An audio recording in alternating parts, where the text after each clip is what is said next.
डंडा लगाते, मंत्री जी, मैं जवाब देता आपको। मंत्री जी, अगला प्रश्न है श्री रतन देवासी।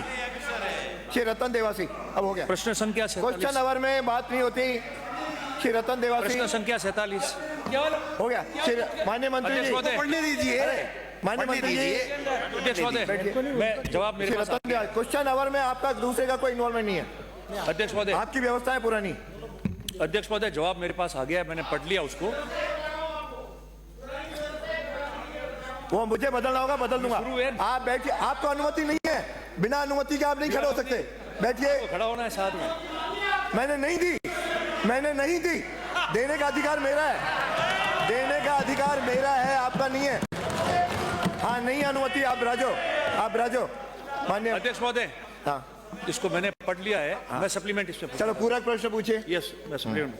अध्यक्ष महोदय, इसमें जवाब में जो खंड 2 में माननीय मंत्री महोदय ने जो जवाब आया है, मैं आपके माध्यम से ये पूछना चाहता हूं कि मेरा सवाल ये था कि जो नवगठित जिले हुए हैं, जिसमें नवगठित सांचौर जिले की बात हुई है, उसमें जो ज्ञापन आपको प्राप्त हुए, उसमें आप उसमें जो सीमाओं में उन्होंने जो छूट मांगी है, वापस आपको एक्सरसाइज करके उसमें जो सीमाएं में परिसीमन करना है, पूर्ण सीमांकन करना है, उसके बारे में पूछा है।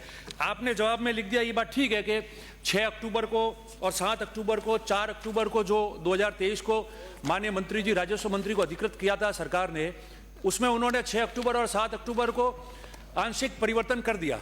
शेष ज्ञापन को हमने अध्यक्ष उच्च स्तरीय समिति को भेज दिया और उसके पश्चात आपने ये लिख दिया कि 18 तारीख को आपकी सरकार का गठन होने के पश्चात 18 दिसंबर 2023 को हमने उच्च स्तरीय समिति को जो है वो भंग कर दिया, खत्म कर दिया।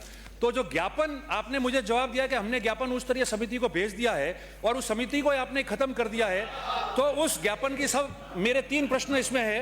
3 प्रश्न मेरे ये, पहली बात तो जो ज्ञापन आपने उच्च स्तरीय समिति को भेजा है और समिति को भंग कर दिया है, तो उसका स्टेटस क्या रहेगा, 1।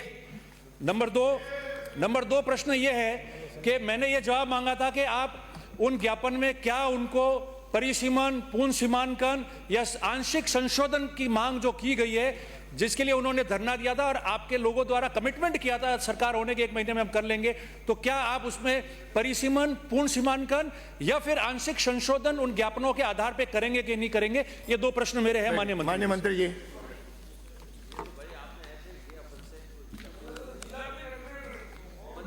जो ये कमेटी है जिसको भंग कर दिया गया था और जो ज्ञापन और ये सब आए थे, अब ये कमेटी दिनांक 18/12/2023 उच्च स्तरीय कमेटी को समाप्त कर किया जा चुका है।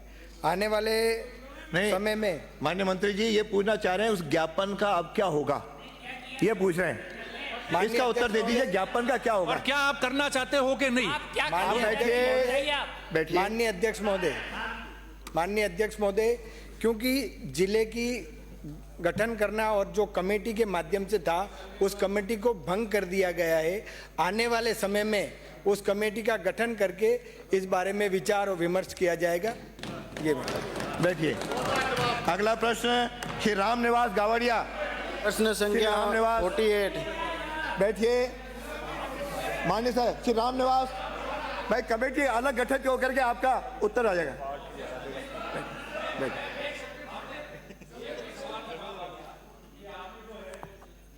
भंग किया है तो आप आने वाले समय में कमेटी का गठन करेंगे। तो एक तो सवाल यह हो गया कि राजस्थान में जिन जिलों का गठन हुआ और जो ज्ञापन आए, उनमें जो पूर्ण सीमांकन, आंशिक संशोधन करना है, उसके लिए राज्य सरकार वापस कमेटी बनाने जा रही है। इस बात का तो जवाब आ गया फ्लोर पे, ठीक है।